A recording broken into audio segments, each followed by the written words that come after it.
Well, hey, dude. You want to buy this rare item off me? Nah, man, I've got 5 of them already. Man, it's worth 50 meseta. I mean, yeah. 50 meseta, man. It's a bargain. You can't go wrong. Noob. I'll take you in battle mode. Okay. Phantasy Star Online, episode 1 and 2 for the Sega, Sony, Mortal Kombat, Nintendo GameCube!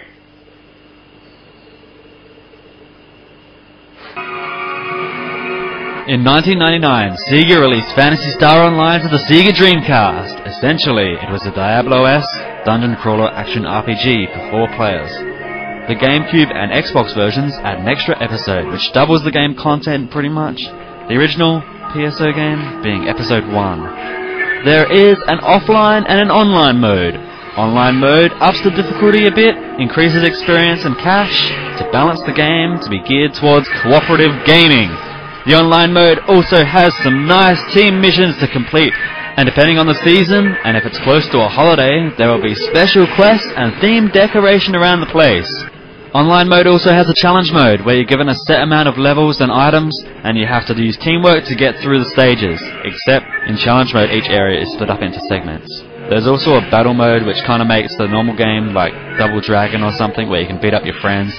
But there's also a deathmatch little bit you can use. Character creation! When making a character, you're given from 3 classes to choose: Hunter, Ranger, and Force. These pretty much being Melee, Ranged, and Magic User. Each of these classes split into 4 character types. Character types differ from gender and race. Each episode has 4 areas. Episode 2 areas are more varied than Episode 1's. Episode 1 areas are split into 2 to 3 floors, while Episode 2 has 2 floored stages, 1 3-floored stage, a few towers, and a single floor stage with 3 warps to completely different areas like beach and jungle. Each stage has a boss.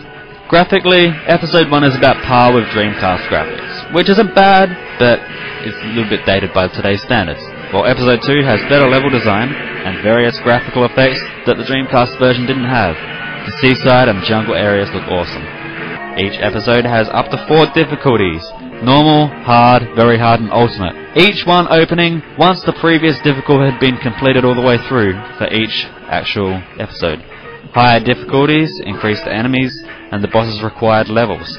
The rate at rare items drop is increased in these modes. In Episode 1, Ultimate Mode enemies and stage graphics are changed slightly. They look awesome. The GameCube version has also got a 4-player mode where you can play with your friends. The downside to this is that all players must be present in the stage while warping.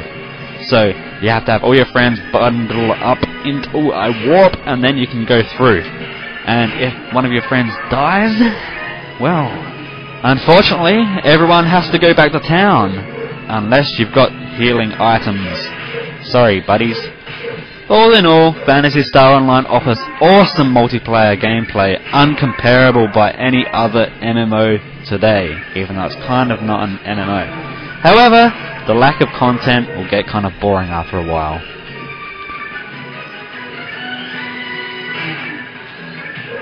So what do I give this out of 5?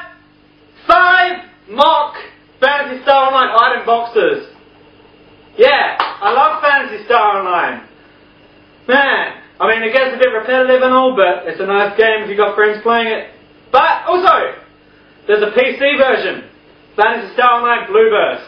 Now, it's about $12 to $15 a month, but it's got a whole new extra episode. It's got Episode 1, 2, and 4, because 3 was the card game that no one played.